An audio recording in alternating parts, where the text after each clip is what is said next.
Good morning, one and all. Welcome to Mountain Bear Outdoors. Today I got out of bed and I thought, do you know what, screw it, I fancy going up to the Mendip Hills today. The Mendips is a large area of outstanding natural beauty run by Cheddar Gorge in the UK. So I'm going to show you a couple of places. A place called Avelines Hole, that's one of the earliest found caves with sort of human drawings on the walls. You can't actually see the drawings, they've gated it off because they've got bats, rare breed of bats in it, but you can actually get into the Avelines Hole itself. So I'll take you down there in just a second if you can see what we're doing. I've got a torch, it's not brilliant, but we'll give it a shot. And then we'll go up onto the highest point in the Mendip, Beacon Batch, which overlooks Cheddar, and you can see for miles around. So shall we make a start? I'll show you Avelines Hole first. I've packed light today, probably a little bit too light. I was expecting the weather to be a little bit better, but I've got a fleece with me. I've left all my cooking equipment at home. I bought some tea and I bought some water, so we should be absolutely fine. So shall we just have a quick nosy around the corner? Bear with me a second, guys. I'll just get me torching it out and I'll show you the cave. Nice peaceful day today. The kids have broken up for summer holidays, so the car park just around the corner next to the Burrington Combe is jam-packed. You can't park there at the minute, so I've parked a little bit further up, just over there. Now Avelines Hole, if you blink you'll miss it because it's actually on a bend, this bend in the road. And I was doing a little bit of homework on the Mendips, and I heard about Avelines Hole, so I must go and have a look at it at some point. So just be a little bit careful because you have to come out to the road in a little bit. So this, ladies and gents, is Avelines Hole. It's where they found some of the oldest human cave drawings. And I say, if you blink, you're going to miss it. This weather's looking a little bit threatening today, isn't it? I'm not complaining because it's a bit cooler, so I would suggest you wear suitable footwear if you're going to come down. Let's put the old torch on and see if you can see what we can see. Right, I have to go a little bit careful, it's a little bit slippery.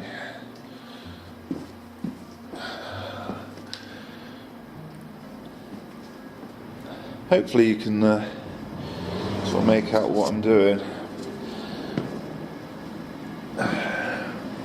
Right.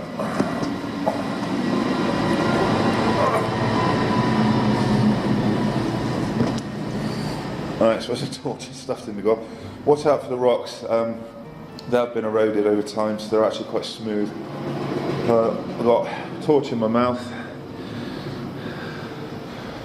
just so I can use one hand, one spare hand, just to grab onto something. Well,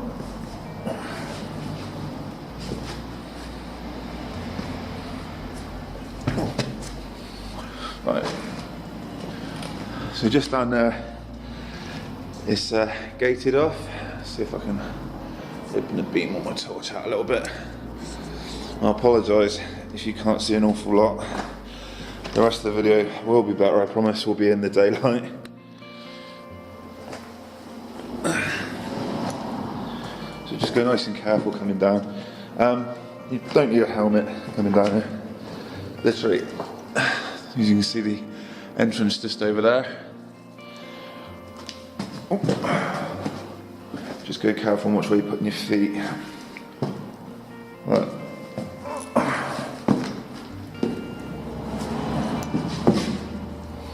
It's a little bit slippery. Right. Trainers are not advisable. I'm wearing my faithful German power boots. So this is about as deep as you can get. It's gated off. I'll show you. Take you up to the actual gate itself. This is starting to get a little bit muddy, a little bit slippery.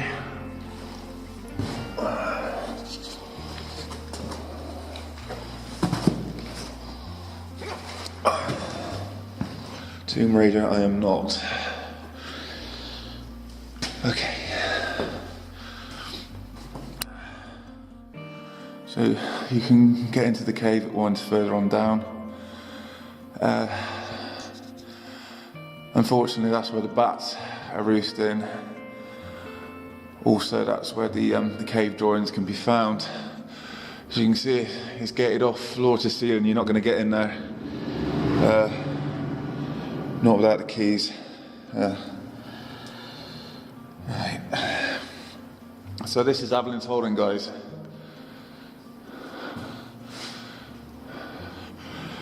If you're keen on coming to the mendips, it is an absolute treasure trove if you're into caving.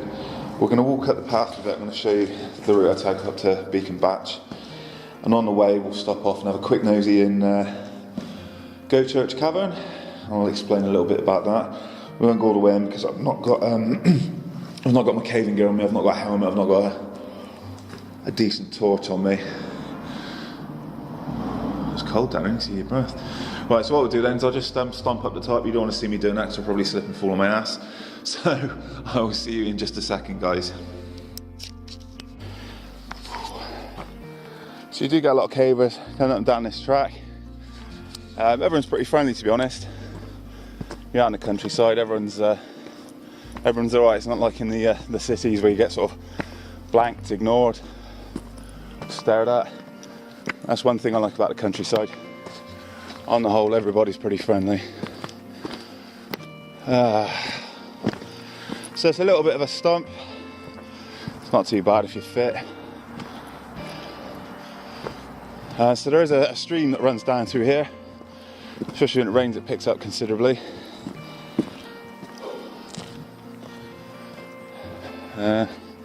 So once we've had a quick look at Goatchurch Cavern, we'll veer off to the right, and then we start climbing up towards the Beacon Batch.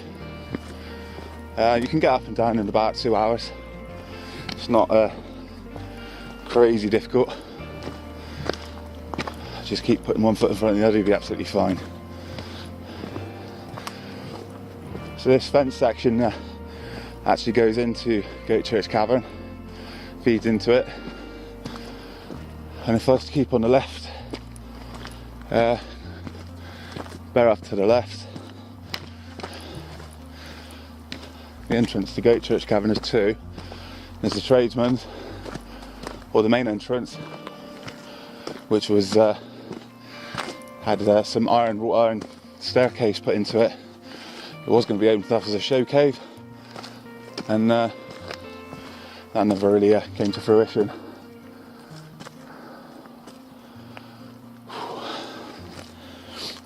You'll know if you got it right because there's some man-made steps cut into the side as you go up in. So here's one cave coming up now. This one I haven't been in. This one's quite tricky apparently. And you see those steps just over there. I'll plot up those, I'll take you just in the Goatchurch Cavern in just a second.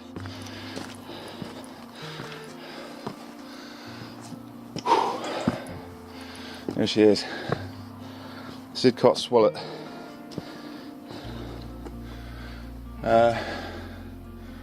So yeah, that's what to do in case of an emergency. Somebody gets stuck, trapped, or whatever. And that's the way in. I might give it a go if I went with somebody who knew what they were doing. I wouldn't fancy it on my own. I would get stuck and it would be embarrassing phoning the cave rescue people to come fish me out.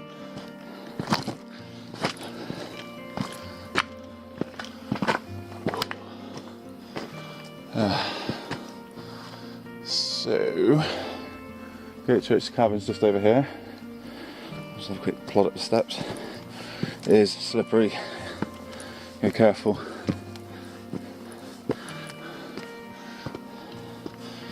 Definitely worthwhile if you fancy trying caving.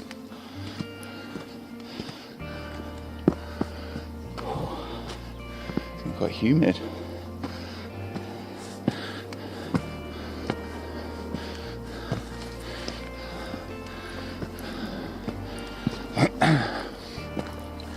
I bet we'll probably see somebody up here as well.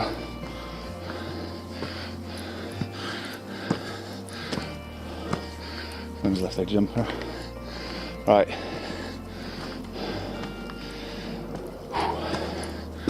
So, Goatchurch Cavern. excuse me, that's the tradesman's entrance. You can rope up that. There's some people coming up now. Or if you carry on up without slipping on your ass.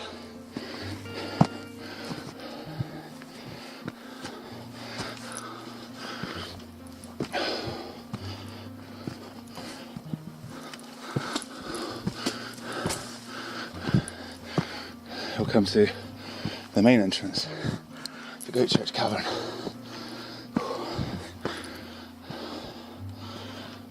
Whew. Right. This is the main entrance. Get a torch out.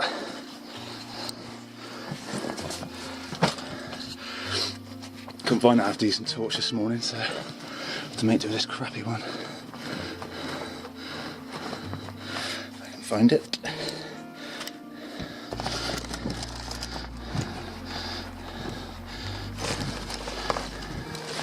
Go. So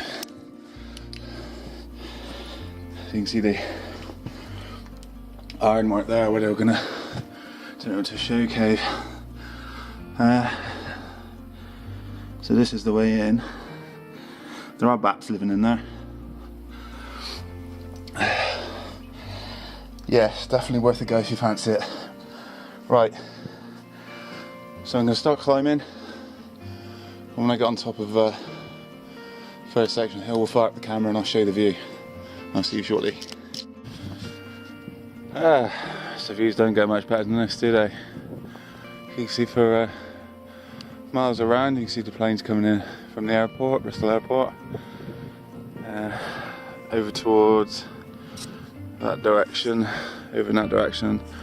That's Rowbarrow Woods. That's brilliant if you just want to sit down and have a coffee. It's quite dry, there's loads of places you can sling a tarp up if you wanted to. I think it is owned by the Forestry Commission, so I don't think you can have fires in there without getting into trouble. Absolutely dead quiet. A little bit unnerving, isn't it?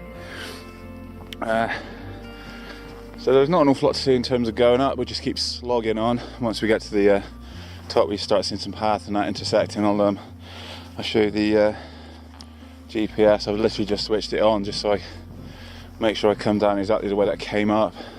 So I did it once where I got a little bit turned around and heading off towards Rowbarrow Woods. It didn't make any difference. I still sort of found my way down, but if you're not paying attention, it's easy to accidentally go slightly the wrong direction. It'll take a little bit longer to get down. So I'll keep plodding on. Looking forward to my cup of tea at the top. Show you my new, show you my flask I brought with me. I left all the cooking gear at home. Just extra weight. So I've got nearly a litre of water, half 300ml of tea. That's about it. I had something to eat if I came out, so I'm not going to die of starvation. Alright, let's keep going. We're here. Beacon Batch. There's a little plate just round the side of the trig point.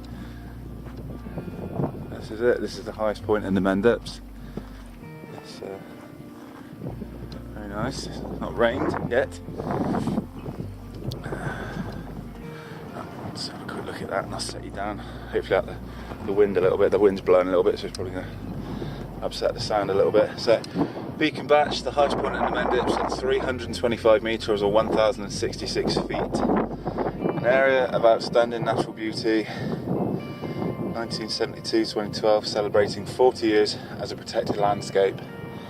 So you've got your standard trig point thing there for your theodolite, measuring your height. Right, let's get out of the wind. Where's the wind blowing from? Just going to get you down. Sit down, have a little quick nose through what we've got. Right. Okay. So So then, the bag. So this is just my normal walking bag.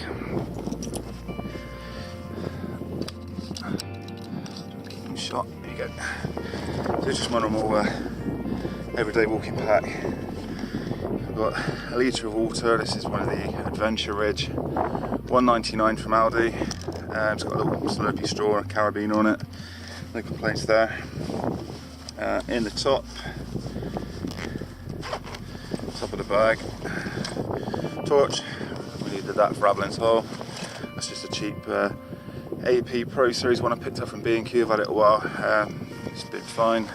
Wallet, keys. For my keys, I always carry a couple of extras. So I've got a small pill capsule with a roll up £10 or £20 nut in that.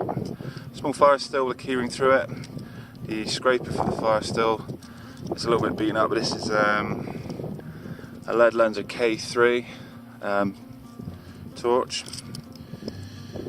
It came free with something. It's particularly beaten up, does still work, and more importantly, Victorinox Swiss Champ Mini. I've had this on my keys for a few years, and it gets used more or less every day, especially the little scissors. Brilliant, fantastic. I would buy another one of those straight away if I lost it, because it is used every day. And holding it all together is a Mammoth climbing carabiner from Go Outdoors. So that's that. Keys.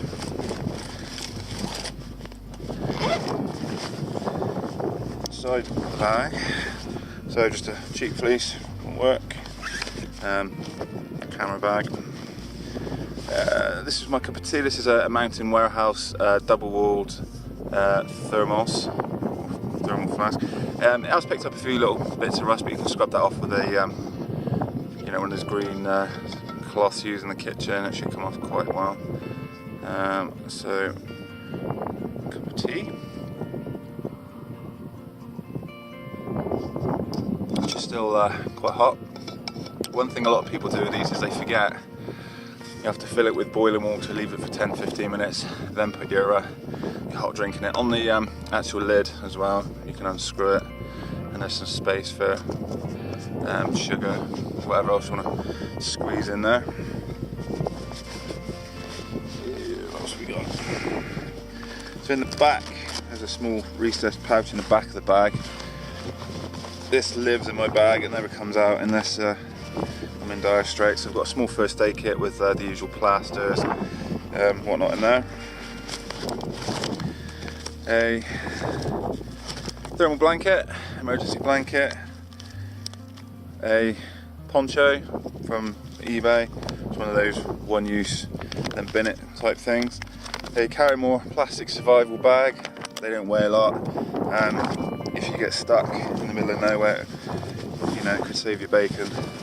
And then I do need to update this kit. This is just a small sort of energy pack of things. So you've got some mint cake, tea bags, there's a cup of soup, some coffee. There's also one of those foil meal trays that you get from the Chinese. I folded it up. You can actually boil water in one of those, it will take it, I've seen it done.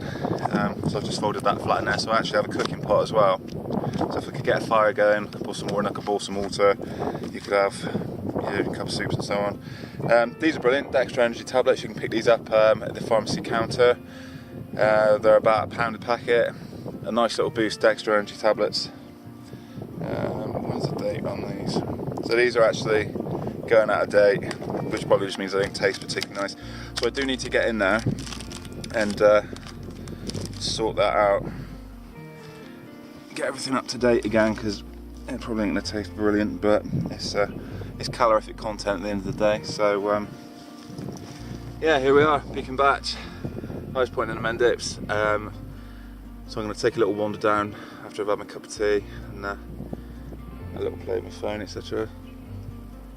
So this has been Keith from Matt and Bear Outdoors. Hope you enjoyed the video, and I'll see you soon. Take care.